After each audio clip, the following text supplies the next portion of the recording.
Good morning, everyone. I think we'll maybe just wait for another minute for more people to arrive. I think there are a few. Right, thank you. I look forward to it.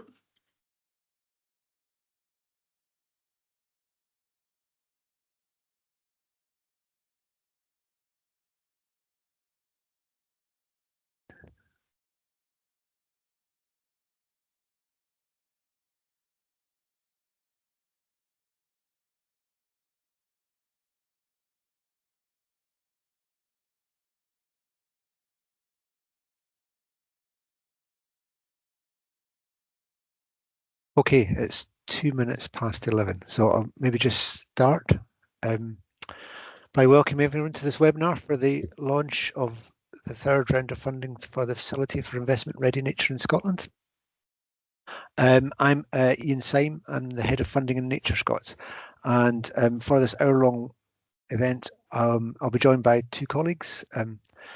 David Cleland, who's the head of funding, he's the fund manager for FIRNS in Nature Scots, and also my colleague Tom Ingray-Counter, who's the head of investment for the National Lottery Heritage Fund in Scotland. So if you can click onto the next slide, Fraser, and my colleague Fraser, who's doing all the magic behind the scenes. So we'll have a couple of introductions, one from David on what FIRNS 3 is the priorities for the next round of funding, and you'll touch on the market framework for Scotland. In the absence of colleague Fran, who's unable to attend from Scottish Government and sends his apologies, and then Tom will speak about some of the priorities and introduce the National Lottery Heritage Fund, and then we will have some Q&A and then finish up with just a reminder of some of the next steps for this funding round, and then we'll close at noon. And just some housekeeping. I'm sure all of us have done many of these meetings online over the last few years, but just to make everyone aware that we're recording this and making it available after the webinar, just for everyone's information and for those colleagues who can't join us today. And then we'll also make the slide pack that we're running through available. And then, as I said, we'll have a Q&A session towards the end of today's meeting. And we'll answer any questions you have then, rather than during the two presentations themselves. And if you have any questions, then just put them into the chat or the Q&A function. And also, traditionally, you can just raise your hand, and obviously there's an electronic hand, which we'll keep an eye on as well. And also any questions that we don't get to, we'll answer those as well, and share them afterwards as well. But that's enough of the housekeeping, and we'll just get straight on with the main event. So I'll pass over to my colleague David, who will describe the mechanics of round 3. Thanks, David. Perfect. Thanks very much, Ian, and welcome everyone. Really great to see so many people here today. As Ian said, I'm David Cleland. I'm the FIRNS funding manager, and I'm just going to quickly run through the focus of this new round with you today. Next slide, please, Fraser. So the purpose of FIRNS remains the same, and that is to support projects that will attract responsible private investment into nature restoration and to enhance the capacity of the sector to do that. But within what we've done over the past 2 rounds, the context has changed a little bit, and I'll run into that. The programme also remains a partnership between ourselves at Nature Scotland and the National Lottery Heritage Fund in collaboration with the Scottish Government. And just a little bit now about what FIRNS has achieved. So over its first 2 years, FIRNS was a bit of a catalyst for market innovation. We really cast our net wide to see where the sector was at in terms of engaging with private investment. And we've been able to support 35 projects over the last 2 years that have operated in a really diverse range of contexts in terms of different ecosystem services that they operate in, the structures of the projects themselves, and even the organisations running them. So that's been really useful learning for us, which has helped shape the current iteration of the programme, but we're also informed by the shifting market direction. So that's been particularly influenced by the publishing of the Natural Capital Market Framework last autumn, which sets the direction for the market for the next year or so. And if anyone's had the chance to read that, you'll see that lots of FIRNS funded projects have directly shaped that, lots of learning from FIRNS as a part of that. And so going forward, we would very much like to align with the principles and aims within that market framework. Next slide, please, Fraser. Thank you. For those of you that aren't familiar with the Natural Capital Market Framework, and we'll share a link to it in the chat as well. It sets out the steps for what the public sector will do to attract responsible private investment in natural capital. It particularly encourages 6 principles for responsible investment, which are on the screen just now. The framework operates in 3 areas, which again, hopefully you'll see reflected on the FIRNS outcomes as I come to them slightly later on. And it's focused on expanding the high integrity voluntary carbon markets that we have in Scotland just now, being the Woodland Code and the Peatland Code, and developing high integrity opportunities to invest in Scotland's nature and biodiversity, so a bit of a wider remit there, and then embedding those 6 principles to create best practice. The framework also includes a commitment to equal access to participate in natural capital markets, so particularly amongst landowners, land managers, crofters, tenant farmers and communities. And it describes a little bit about what the government support for that will look like and the actions taken to remove barriers to accessing markets. Many of those barriers we now understand through the work of the FIRNS projects that we're currently working with. The framework is, of course, just in its first iteration. It should be regularly updated as the needs of the communities, investors and projects evolve. But for this round of FIRNS, we're working with this first iteration of the framework. So what does that mean for FIRNS itself? Next slide, please, Fraser. So the scope of FIRNS 3 has been narrowed, slightly focused to look at projects most likely to support the aims of the natural capital market framework. So please do have a read of that about how your project might be able to help with those aims. To achieve that, FIRNS Round 3 is going to prioritise our market and investment readiness projects, and I'll come on to the different types of projects that we're able to support. But although we're prioritising those projects, it's worth noting that we still welcome applications for our development phase and market infrastructure project types that help support access to natural capital markets. We're looking to build a pipeline of investment ready projects in Scotland, and to do that we need a range of projects at a range of different stages. And as I've mentioned already, we're prioritising the aims of the natural capital market framework, which I'll come on to in our outcomes in a little bit. Next slide, please, Fraser. So what does that mean for us at a programme level? Well, looking at our first aim there, we've refined these down to 5, but what we really want to be able to say at the end of the FIRNS programme is that we've been able to attract responsible investment into projects that we've been able to support. Some nature restoration using private investment and helping projects secure that. We want to embed those principles for responsible investment. Those of you that have worked with us before in previous rounds know that we were aligning with the interim principles for responsible investment, so not a massive change there, just a shift towards the new enshrined principles that are in the framework. We really want to grow the number and scale and diversity, the different types of projects that are able to attract private investment and support nature restoration. So we know that the markets are still developing and maturing, but we hope that projects of different sizes and scales can access investment through FIRNS and ultimately deliver that nature restoration in the future. We want to support Scotland's land managers in accessing natural capital markets.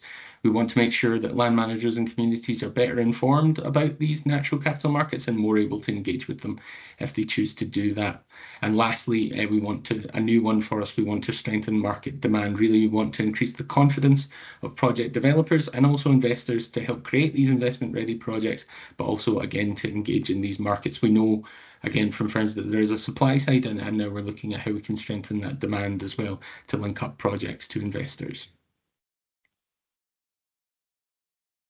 But what does that mean at a project level? So we've refined our FIRNS outcomes. Again, those of you that worked with us will remember we used to have 11 of these, but we've refined that down to 4 just now. So our first one, as mentioned, is to increase the use and access to Scotland's existing voluntary carbon markets, so the Woodland Code and Peatland Code, and to create examples of projects that are achieving that and tools that will allow a wider range of people to do that.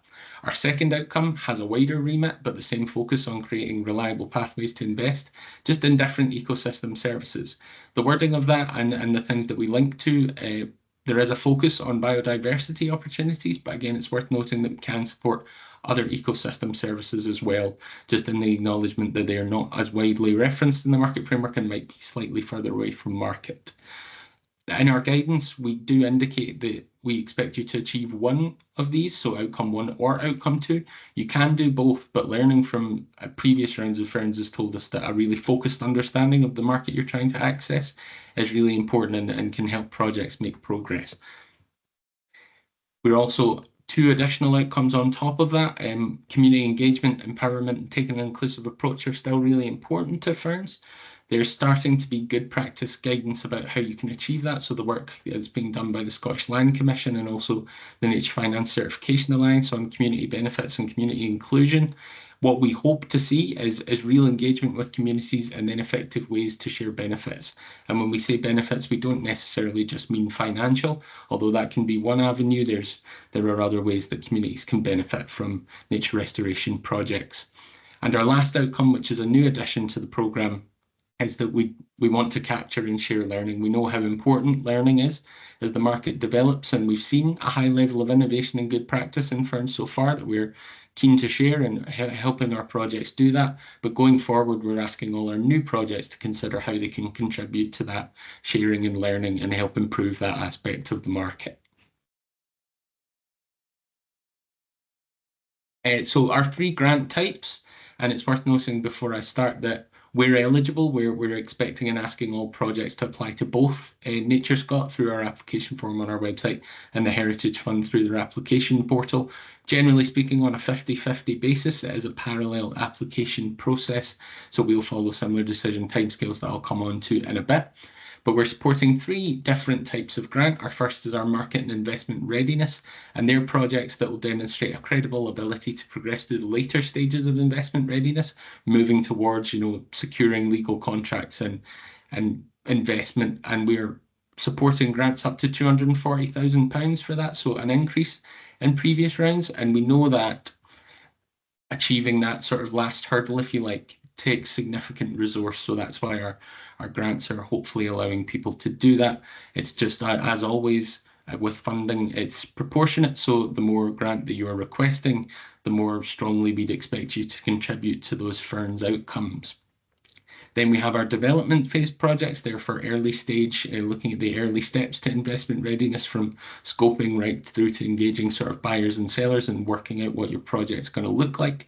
And then a new addition to the programme is market infrastructure projects. So while we supported those previously, we've now pulled that out as a separate grant type. And that's for development of codes, standards, delivery mechanisms, and different things that will help support access to natural capital markets. When we talk about these different stages, and when I talk about investment readiness, we recommend using the GFI toolkit for that. So broadly speaking, there's 8 stages to investment readiness in that, and we sort of split it down the middle of stages 1 to 4 is what we mean by development phase, and stages 5 to 8 is what we mean by market investment readiness. There'll be a link to the toolkit later on in the presentation as well. We understand that market infrastructure projects, which generally don't follow that investment readiness pathway quite the same, which is one of the reasons that we've separated it to allow for that flexibility. So who can apply? Our eligibility stays quite broad, as it always has been. We can accept applications from a wide range of organisations. There's some examples up on the slides there. It's worth noting that we've more closely aligned with the eligibility of the Heritage Fund around private organisations and private owners of heritage. You can find out more about that on the Heritage Fund website, and we've linked to that in our guidance as well. But as with most things, and I'll say this a lot from this point on, if you're at all unsure, then please do get in touch with the FIRNS team, and there'll be details on how to do that at the end. We're happy to discuss and advise. We also continue to welcome partnerships from a range of organisations, and would really encourage you to think about that route. But a slight technical thing for both funders, if I'm not mistaken, is that we'll need a lead applicant if you're applying as a partnership to lead on any award or reporting processes. So please, if you're coming into us with a partnership, let us know who's leading on that from your side. So what can the grant pay for? I won't go into everything that the grant can pay for, as there's lots of detail in our guidance, as well as some example project types of the kind of thing that we're able to support. But just to quickly note that the grant itself can fund up to 100% of eligible costs for the FIRNS programme. But obviously any additional funding or any in-kind contributions or things that you can offer will boost the value for money consideration that we have, and also evidence wider support for your proposal. So if you can do that, it is encouraged. Just some very quick examples of the things we can fund. So examples along the bottom there, like salaries for staff, training for staff to help them get a better understanding of natural capital markets and what investors need. We've seen a lot of different specialist consultant support, so legal, financial, engagement, technical expertise and mentorship, all well within the programme. We can also fund full cost recovery for third sector organisations proportional to the project for their organisation. I won't touch on too much about what FIRNS can't fund either, but it's just worth noting one of the hard stops for us is capital costs. So the programme is about supporting the models and plans to get to attract private investment and to get the project ready, but it's not about delivering the nature restoration work itself. So just a very quick run through of the FIRNS timeline here. So applications are open now until the 14th of March. We appreciate the parallel application process does take a bit of time, but we've done some refinement on the questions and the word counts. So hopefully we're asking you similar things at a similar length, and that should allow you to only have to answer most questions once. There's some slight differences between the two application forms, but hopefully fairly straightforward. Once we're through the deadline, we enter an assessment period of about 8 weeks, and we hope to communicate decisions to those successful projects in May. From the NatureScot side, there'll then be a short period of negotiation where we get everything we need from you in terms of documentation. We sign and make sure you're ready to start, and then projects can run from, we're predicting about June until the end of the financial year.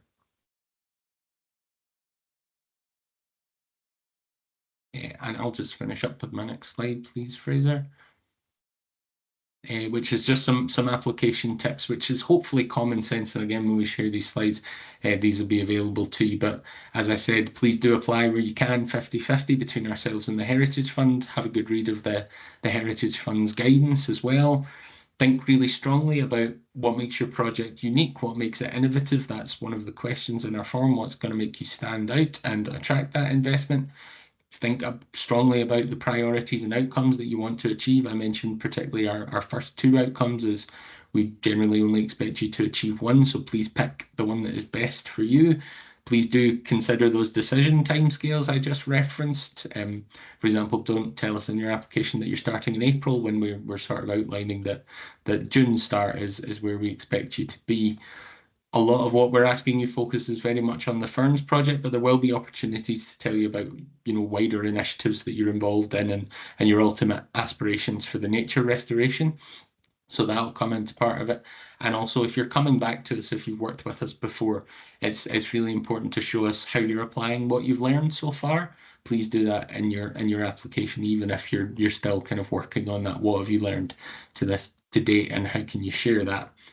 Just some things to avoid as well. The deadline applies to both funders, so please stick to the 14th of March, and we do expect this fund to be quite competitive, so please don't apply multiple times for similar ideas. Try and consolidate them into the one you think most likely to make progress. And again, if you're at all unsure, please really do come and talk to us. Please don't drown out the good parts of your project with lots and lots of detail. Hopefully our word counts will help with this and focus the mind, but there are ways to show that through infographics and things like that as well. Please keep in mind if you need to do any recruitment or procurement and things like community engagement as well. We know that these things take time. Please build it in as best you can. I know that our timeline is a little bit compressed, but please do as best you can build that in. And the other thing to avoid is, although we're asking you to apply to both funders, please present your project holistically. We both like to see the whole sort of all of the project that we're involved in. Please don't present a NatureScot bit and a National Lottery Heritage Fund bit. Present the whole project to us. And then just to stress the importance of some of the technical things, letters of support, partnership agreements, things like that are really important for showing wider support for your project and who you're engaged with. Please do include them. And then also, as much as I'm aware that it changes, please be as clear as you can on your VAT status when you apply. And again, that can change throughout the course, but if you're clear at where you stand at the beginning, we can get the project costs as accurate as we can first time round. So that's not an exhaustive list, but just a few things to watch out for. And that was also a bit of a whistle-stop tour of what this round of FIRNS will look like, but happy to take questions during the Q&A, and there's loads of detail on our website as well, hopefully with our new guidance.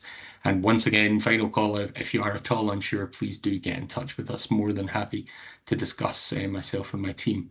But I'll pass over to Tom in Grey Counter now, who's Head of Investment for the Heritage Fund, to tell us a bit more about their funding. Tom. Hello. No, it's great to be joining us, and thank you, David. There was some really useful hints and tips and quite a lot of information there. I'm going to sort of just set out who we are as a funder at the Heritage Fund and how we're working in partnership on this. So, yeah, we are the largest funder of heritage in the UK, and our funds are derived from lottery ticket sales purchased by Britain's public, of course. We provide leadership and support across the heritage sector, and we advocate for the value of heritage. So this year, you may know this year we're celebrating our 30th anniversary, and since 1994, the Heritage Fund has distributed £8.6 billion of national lottery funds to more than 47,000 projects. And among those projects, over 2.1 billion has been awarded to more than 4,900 land, nature and biodiversity projects right across the UK. And then more specifically in Scotland, in addition, £970 million has been awarded to 5,000 heritage projects. So that gives you some sense of the scope of our funding. Fraser, can you go on to the next slide? Thanks. So just to set out briefly our funding, I think it's important to say that as long as you adhere to the FIRNS 3 guidelines, you will be, all of that nests within the criteria of the Heritage Fund. So we are very much, as David said, we are aligned. But just to set out a few things broadly, we fund not-for-profit organisations like charities, trusts and charitable incorporated organisations. We fund community and voluntary groups, community interest companies, local authorities and other public sector organisations. And we also fund private owners of heritage, again, something David touched on. So individuals, commercial organisations, the key point being that they can demonstrate that public benefit will outweigh any private gain. And importantly, we focus on projects that connect people and communities with their heritage. And by heritage, we mean nature, landscapes and the countryside, of course, but we also, just for your information, fund a whole range of heritage, and we leave the definition of that to applicants, but they include obviously historic buildings, museums, cultural traditions and so forth. So in terms of working in partnership, as a fund, we're highly invested in working collaboratively with others to help address the twin crises of climate change and biodiversity loss. And we're also keen to explore ways of leveraging our funding, recognising that the scale of investment required to maintain and enhance our natural capital can't be met by public funding alone. So we are part of a well-established partnership now with NatureScot, having funded 35 projects across 2 funding rounds, first launched in 2022. And we bring a particular interest and focus on community engagement and empowerment through our grant giving. So in doing that, we seek to develop a high integrity, values-led market and align with and support the Scottish Government's principles for responsible investment in natural capital. Again, as David's touched on, we've further refined the FIRNS applicant guidance to try and ensure that even closer alignment between the funding criteria of our 2 funds. So in terms of how the process will work, we will independently assess FIRNS 3 project applications submitted to our online portal under our open programmes. We'll do this in about 8 weeks alongside NatureScot, with our own independent decisions being made from mid-May. And we will assess projects against various criteria, including need, opportunity and risk, as we do for all types of projects, applications that come into us. But we will importantly liaise with NatureScot as partners to moderate our own assessment with a view to match funding what we consider to be the strongest projects, ideally on a 50-50 basis. In terms of our strategy then, a key change from previous rounds of FIRNS is that we've launched Heritage 2033, our 10-year strategy, which now includes 4 new investment principles. And I just want to spend a few minutes setting these out for you to give you a little bit of a steer on these principles. These principles guide all our decision making through our open programme funding, but they also guide our strategic initiatives and whenever we enter into new collaborations or partnerships such as this. And we ask all projects to take into account all 4 investment principles, at least to some extent. However, it's really important to emphasise that the strength of focus and the emphasis on each principle is for you to demonstrate. And we don't anticipate that these new principles are going to make it more difficult to apply for FIRNS funding on this occasion. In fact, this is very much a simplification of our criteria, if you like. So we don't foresee any barriers. So just to go into this in a little bit more detail, I have a slide here that sets out the 4 principles that you just saw listed on the previous slide.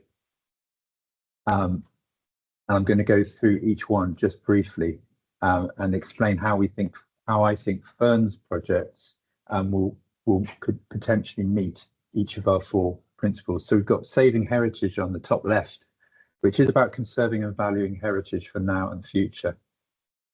And we want to support place-based projects that help ensure heritage remains accessible, relevant, sustainable and valued. We want to support FIRNS projects that create the conditions for faster and larger scale restoration in order to address the twin crises of climate change and biodiversity loss, revitalising and maintaining areas over the long term.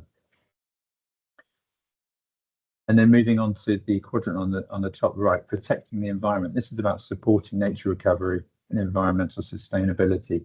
And we will support natural heritage and environmental sustainability in projects that help the UK meet its nature recovery targets and mitigate the impact of climate change on heritage. So really for this one, we would expect all FIRNS projects to take this principle into account by virtue of them creating benefits for habitat and species and potentially influencing positive change in terms of land use and behaviour. And then going forwards in the bottom right, we've got inclusion, access and participation. So this is about supporting greater diversity, greater inclusion and participation in heritage. And projects should take this into account by meaningfully engaging communities and devising or providing meaningful community benefits. So we'll be looking for projects to demonstrate that they are engaging and embedding community members in the project design process and to see that project costs have been included to support this kind of activity. We're interested to see whether proposals represent the stakeholder interests in an area and include representation in the community and not just the aspirations of one group, for example. So that's something that the Heritage Fund we take very seriously, and we've got a lot of sort of experience and expertise in this area of inclusion and access in different contexts. And then in the bottom left, the 4th investment principle is organisational sustainability. So this is about strengthening heritage to be adaptive and financially resilient, contributing to communities and economies. So FIRNS projects should strongly take this into account in the development of more diverse income sources, i.e. green finance. And furthermore, we'd expect organisational and financial planning alongside skills development to be key parts of FIRNS projects. So I hope that whistle-stop tour looking through our investment principles is helpful. I'm going to hand back now to David. Thanks. Thanks, Tom. I think we're just having done the presentation now, we've just got a bit of time for Q&A between now and 12 o'clock. So if you do have any questions, please pop them in the chat or raise your hand if you'd like to come in and ask either Tom and I a question on what we've just presented or the programme.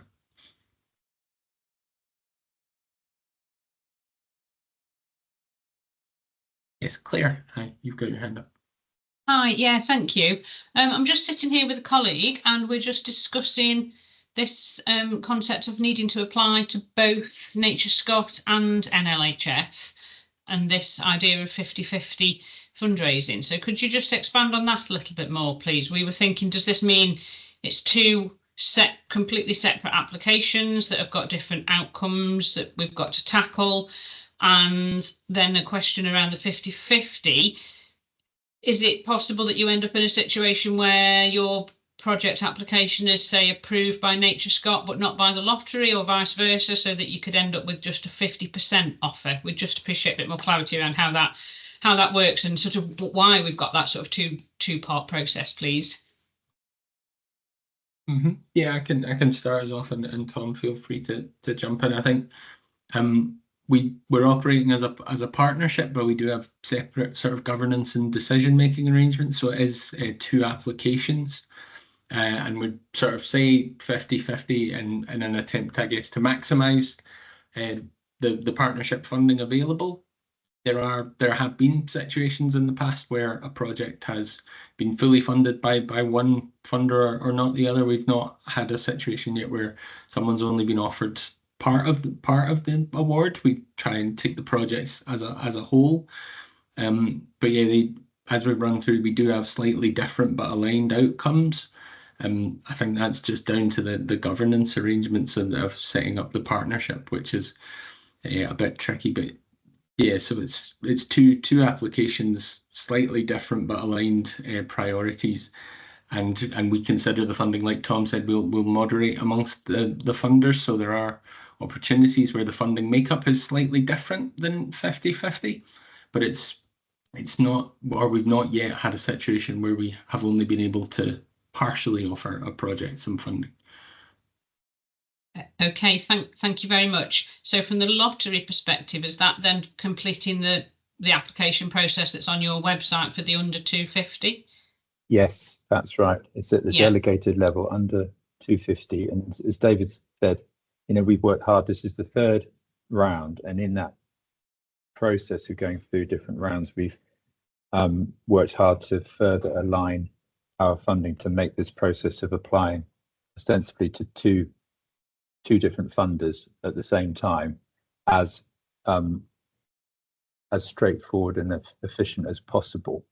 But essentially that's what you're doing. It's you're applying separately, and we're making separate decisions for separate grants, but they are for the same project, and very much aligned in terms of the criteria and the eligibility and so on. So, and we've got quite a lot of evidence of that having worked in the past and learned a lot working together. So we're hoping that this will be straightforward.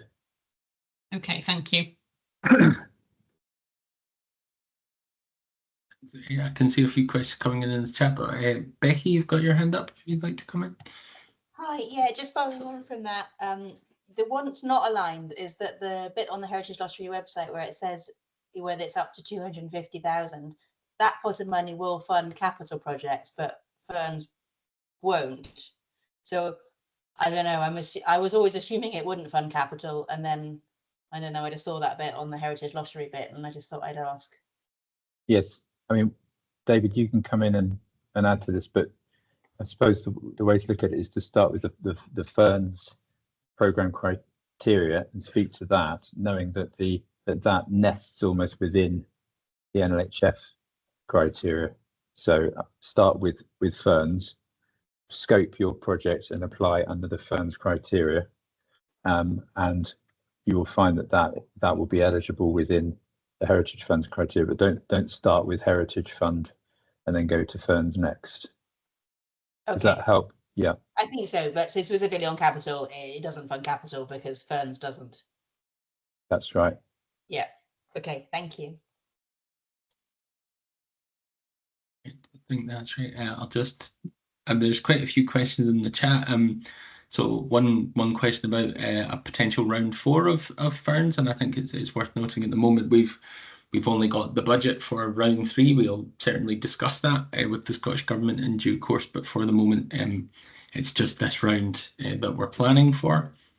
And then there's a couple of questions about EY processes and coming to talk to us. So yes, like we've outlined, it is 2 full applications, but yes, please do come and talk to us, and there'll be details about our sort of shared mailbox, ferns@nature.scot, at the end of the presentation. But we're not doing an EOI process this time around, but we'd really encourage you to come and talk to us if you've got an idea, and we can have a chat amongst our team with you and help shape those ideas. So please do that.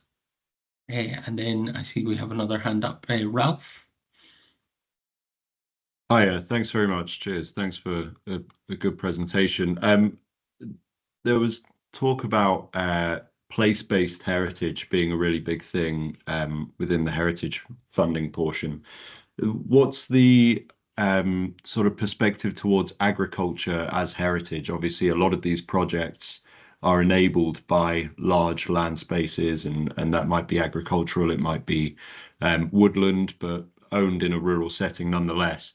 Is there grounds to apply a heritage claim for agricultural heritage and rural community heritage? Yeah, again, David, you can come in and add anything, but we've got form there in terms of having we support agricultural rural practice and innovation in that, both within the FIRNS program and sort of under our other wider grant giving. So I would say that absolutely that's something that is of interest to us. And again, going back to my point about what we mean by heritage, it's something that we look to be flexible, and for you to make the case, if you like, for heritage and what the benefits will be. But certainly we're, for example, funding, we've got funding in the Cairngorms National Park around innovative practice, farming practice, and looking to sort of develop that further. But the short answer is yes. I don't know, David, if you've got anything else to add. Yeah, I think like Tom said, yes, we can absolutely support that. I think NatureScot has the sort of more focused remit, if you like, on nature, but agricultural land is very much part of that, and like Tom said, can be part of your heritage as well. So yeah, we can support projects, and have in the past supported projects that work on agricultural land. Thanks very much. Thank you. I noticed there's something in the chat, a question, so I'm just working through them from the top, but there's a question about reporting. So the short answer to that is that reports are required by both funders, and again, we're looking to try and make that as efficient and streamlined as possible for you. And it's one of the key feedback from previous rounds is that reporting to 2 funders, and where it's quite a short time frame, can be challenging. But again, by further aligning our funds, we're looking to make that process more efficient, if you like. And so what I can say is that it's not a very different process of reporting, and we try and consolidate that, so you're ostensibly writing one report for both funders. David, do you have anything else to add about reporting? No, I think that's right, Tom, and I think it's just to stress again that we've taken that feedback that reporting to 2 funders is challenging, and we'll really look to align the reporting as well to make it as straightforward as we can this time around. Just working my way through the questions as well. I can see there's a question there about scale and the importance of having large land areas, and I think that's an interesting thing within FIRNS to touch on from our perspective. Obviously, as it exists currently, the markets are perhaps geared towards larger areas and large scale restoration, but one of the things we have looked at previously and perhaps keen to look at again is, like I mentioned, is making sure there's equitable access to these different markets. So can smaller areas access this, and how do they go about doing that? Are there potential for aggregating smaller projects together to make a larger land area and things? So it's not something that's a consideration within our scoring, is the scale of the project itself. I suppose that's in the application you make a case for why this area could work, why you would potentially be able to attract investment within that. But one of the ideas that we are looking at and have looked at in the past is how do you scale up and make these markets accessible to smaller areas. So I can see that a couple of people have ideas around that, and that's absolutely one of the types of things that we're able to support through FIRNS. I can see Becky Barr has her hand up. Do you want to come in, Becky? Sorry, that was from previous. Take it down. No problem. Tom, I can see there's a question from your perspective. If an organisation has a Heritage Fund application that they're preparing at the moment, can they also submit a separate application to FIRNS? Yes, they can. I think, with the principles there that apply, I suppose, are to do with, capacity to undertake two projects at the one time, and so it is a fact. It's I suppose there's not a strong precedent for us receiving applications on a twin track like that, but this is a strategic initiative, as it were, for us, and I think we'd like to hear from you, and we'd like you to explain to us, the rationale for applying with a separate Heritage Fund application for FIRNS, and we'd sort of be open-minded about that. So I think we just need to understand you've got the capacity to do it, why you're wanting to do two projects once, and how they relate, and so forth. So it's sort of back to you, I think, to make the case. Thanks, Tom. And I'm just working through the chat. Can we expand on what the scope is for private investment? And yes, I can talk to that. So primarily, I suppose, again, markets are perhaps geared towards investment with a return, but we understand that there are different types of investment out there, be that philanthropic, corporate social responsibility, environmental social governance, that are all being explored at the moment. I think the question references energy providers and different retailers, and I think the idea of linking up with local business is something that we've seen in models come forward as well. So I suppose our definition of investment, while the markets evolve and grow and we find out what works, is quite broad still. I think there is a general gearing towards, hopefully, private investment in the future, but as I say, there's a really wide remit of investment types, and I think if in your application you could tell us what you're targeting and why, I will certainly take that under consideration. Yes, hopefully that goes some way to answer that particular one, Tom. Well, I'm just noticing there's a few thumbs up around the question around putting in separate applications, and maybe it's just worth adding that under our general open programs, both at delegated and at committee level, we are open to funding green finance initiatives as well, and it's maybe just worth noting that from the Heritage Fund's point of view, we're not looking to only fund these sorts of activities within the FIRNS program, but we have various projects in our portfolio that are exploring green finance as part of a larger project, as a component of a larger project. So although it's really important that we use this opportunity to sort of funnel all the good ideas and bring in applications, it's worth people understanding that there's a broader context to our funding as well, and it's not the only way that the Heritage Fund funds green finance. So that's good to note. There is a question that I can see, Ian, thank you for sharing a link. There are examples of the projects that we've previously worked with on the FIRNS website, so you can see the list of the projects that we funded, and then they themselves have quite often put out good information on their websites and things like that, so definitely worth exploring that as examples of things that we've previously supported. And again, I believe there's links to those types of things in the guidance as well. And the next question below that is, what standards do the funders reference for nature recovery outcomes as opposed to the commercial social governance of FIRNS projects? I think from the NatureScot perspective, obviously we want to make sure that the projects and the ultimate nature restoration is beneficial to nature and is high integrity and things like that. So we'll often take advice from colleagues within NatureScot that are species experts, habitat experts, to make sure that the proposals are, like I said, high quality and high integrity and the right thing for nature, and that will ultimately influence one of our decisions. So one of the things that we look at in terms of how strongly you meet those outcomes is this going to be ultimately beneficial for nature? Have you thought about those things? So we'll often take advice from internal specialists on that to help our funding team get to grips with that.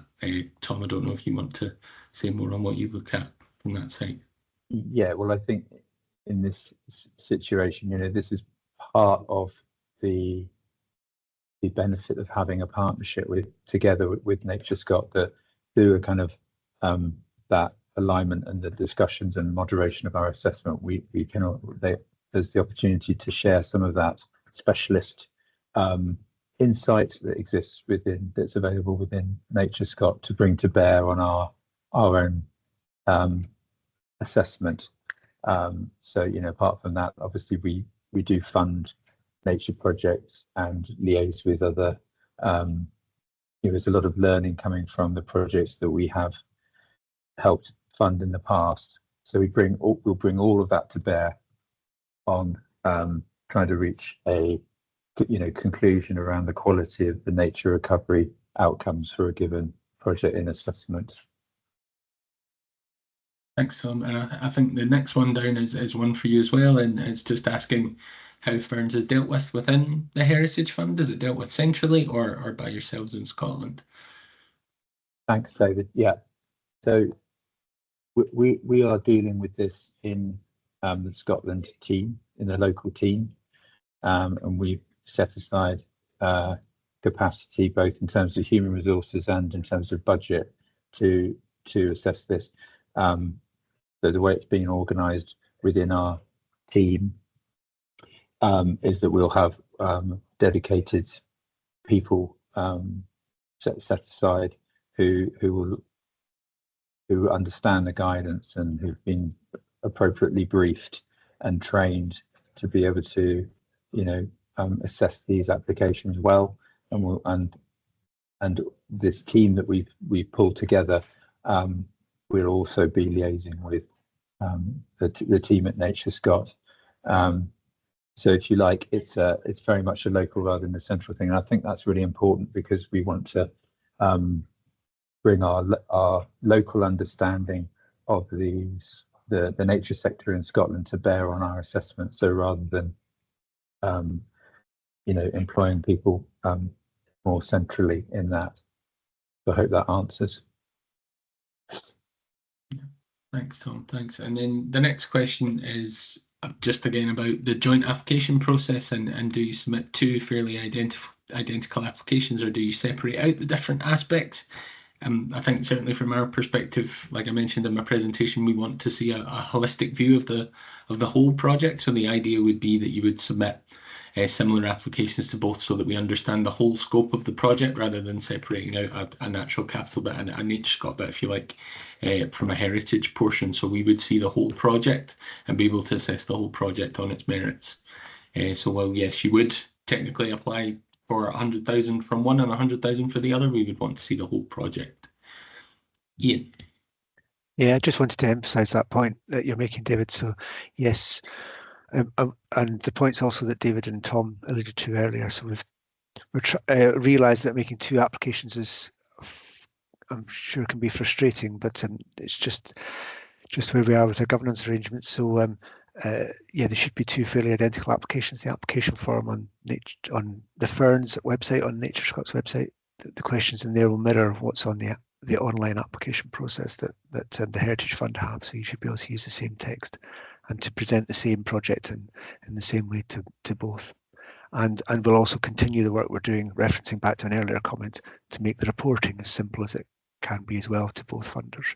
And somebody also asked, sorry, further up the chat, is there's no expression of interest stage? And yeah, that's absolutely true. So we're just moving straight to application in order to allow us to make decisions as quickly as possible and provide the successful projects with the greatest amount of time to develop their ideas and to deliver their projects. So yeah, just really, just wanted to emphasise those points that Tom and David have made. Thanks. Sorry, David. No, thanks, Ian. That's really useful. And then, although, like Ian said again, we're not doing an EOI phase, but please do come and talk to us if you want to chat about your idea or discuss anything that you're thinking. We're, as a team, more than happy to help shape and advise where we can. A nice easy one, will we share the presentation? Yes, we will. Immediately after this, that'll be ready, and we'll work through getting the Q&A typed up and share both. And then we've moved on to, there's a question here about the market framework. Involves different private financing mechanisms such as the Ecosystem Restoration Code. While we focus on those emerging markets. So yes, that's where the difference, I think, from our two outcomes comes in. So if you are looking to focus on the existing voluntary markets, I would steer you towards our outcome 1, which is around that. And then our outcome 2 has a slightly broader remit around the private finance mechanisms for Scotland's nature and biodiversity. So there's different options there. Like I said in my presentation, you can do both, although we've found that targeting one in particular can often be beneficial. But yes, you absolutely can. And if you're looking at the Ecosystem Restoration Code, then that is a viable option. Obviously, still quite early in its development, and more information will come out on that in due course. But you can absolutely look at these things that are in development and perhaps how they can apply to you as well. So I hope that answers that question. And then we have, sorry, Tom. Yeah, so we've had a follow-up question about reporting, which came up earlier. But David, do you want to say any more about your experience of managing previous FIRNS projects and the reporting requirements and how it's worked at your end? Yes, in terms of how aligned they are. Yeah. Yeah, so we want to revisit that, and with the new outcomes and the new framework, ensure that alignment is still as strong as it was previously. But with our previous reporting, we've tried to ask very similar things in similar ways and ask for similar information. So matching the outcomes to what the projects are producing. So in terms of outputs and outcomes, which is something that both funders ask in their own ways. There are a number of conditions that go along with the NatureScot grant, so that there are some differences there. But in terms of, when we ask you about recruitment, procurement, how your project's going, those are all very similar, and we will work again to make sure that they are as aligned as possible and hopefully as streamlined and straightforward as possible. Again, with the aspiration that you're giving us the same information essentially, so both funders understand the full scope of the project. I think at the same time as well, so that's another key thing. You'll have your own internal processes and times at which you want to synchronize how you batch together information and do your reports. So again, the timing of the reporting should be aligned as well, and that all helps to make it more efficient. Yeah, thanks, Tom. There is a question on private eligibility that's just come in, and I think perhaps we might encourage you to get in touch with us, Ross, and have a chat, and we will discuss if you're eligible. But Tom, I don't know if you want to say any more on private companies from the Heritage Fund side. Yes, I think, as I say, as long as the public benefits outweigh private gain, this is something we would definitely look at. So we do when we receive applications, we do our checks, standard checks for eligible criteria, and this is allowable, and then it would go on to become part of our assessment process, really, in terms of eligibility. We'd be looking at the actual shape of the project itself and weighing up what the benefits are. But yeah, I mean, that's one of the changes you were touching on previously, David, about private companies, where we've got more alignment in this round. Is that not right? Yes, no, that is right. Yeah, so we're just asking more closely to align with those principles. So as I say, please do get in touch with us and tell us a little bit about who you are and what you're looking to do, and we can advise accordingly on that. Great, I can see a thumbs up there, which hopefully means we've answered that question. But I think that's all the questions we have at the moment. So please do keep them coming in if you've got any. There we go. One on cost recovery. Yeah, it's not an insight. So asking about full cost recovery. So we can support full cost recovery for eligible organisations proportionate to the project, which is proportionate to, I suppose, the scale of the project within your organisation. So we'll assess that as part of our value for money. But if if a project requires significant staff resource, we would want to see that resourced appropriately, I think, and we would consider that kind of on its merits, as I say, coming forward. So please do ask us for what you need, and we'll take that on the basis of what you're looking to deliver. But do take the point that certainly reporting and things, it's not an insignificant portion of the time that's required for this and what we ask. That's why we'll do our best to streamline as much as we can. But as I say, please do ask us for what you need in terms of full cost recovery. Resourcing for these projects is really important. Tom, do you have anything? Yeah, I would just echo that we would like applicants to come to us with projects that are sensibly resourced and they are achievable and realistic in the planning. So that includes full cost recovery, and there isn't a sort of hard and fast formula or rule around it, but it's, as you've sketched out, David, there's a sense of looking at that in terms of the value for money and in terms of delivery risk, and is it resourced, and we'll make a sort of rounded assessment of that, but certainly don't shy away from including some full cost recovery in your project application. Yeah, thanks, Tom. Thanks very much. And I think there's one last question which looks like it's for me about how do we get in touch? Well, yeah, we are going to come on to that. So as I say, if you do have any questions, keep them coming. We'll capture any that we haven't had the chance to answer today. But Fraser, could you give us the next slide, please?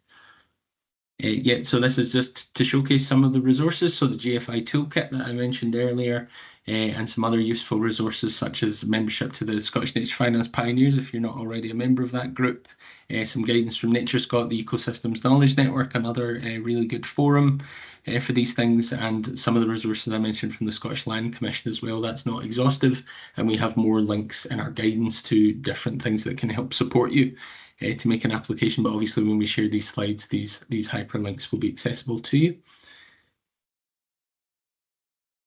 Thanks, Fraser. And then just by way of finishing up with the next steps, the applications are open now until the 14th of March. We will share the slides, we will share a recording of today's webinar, we will share the Q&A as well, and as I say, we will get to any questions that we haven't picked up on in the chat there. Thank you everyone for those. And just the final slide there is just a thank you from us for your time and attention today. Really great to see the interest in the programme, and looking forward to seeing what comes forward in terms of applications. But yes, if you do want to discuss an idea, please get in touch with us at FIRNS@nature.scot in the first instance. That just allows us to cascade things appropriately across the team. Obviously, if you do have an existing contact within NatureScot, you'll be put in touch with them to discuss your ideas as well. But please do use that. We would really welcome the chance to talk to you about your ideas as you're developing them. But yeah, and I think that's all from me. Yep. Great. Thanks very much. Yeah, I think that's all from everybody. Thanks very much everyone for attending, and to David and Tom for the presentations and fielding all the questions, and look forward to interest from everybody here. Thank you very much. Everyone.